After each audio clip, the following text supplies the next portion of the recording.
Wie zetten jullie in het licht? Appie. Appie. Wie is Appie? Mijn broer. Jouw broer, hè? Mag ik eens kijken? Oh, leuk. Ik begrijp dat Appie is overleden. Appie is overleden. Wanneer is dat gebeurd? Vorig jaar 6 december. Ja, Wat mis je het meest aan hem? alles. Zijn aanwezigheid, zijn lach, zijn liefde. Appie en ik die...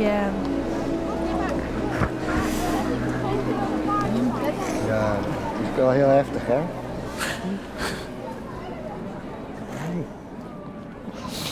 Als zoiets vreselijks gebeurt, hoe ga je daarmee om? Hoe hebben jullie dat een beetje kunnen verwerken, als dat mogelijk is? We hebben ontzettend veel steun gehad aan onze familie, buren, vrienden. Die hebben ook de stoet geregeld met de vrachtwagens. Bij de uitvaart? De uitvaart hebben ze speciaal voor Appie in een stoet gereden. Know my heart's where it belongs. Uiteindelijk zijn er 260 totaal meegereden. Place I knew all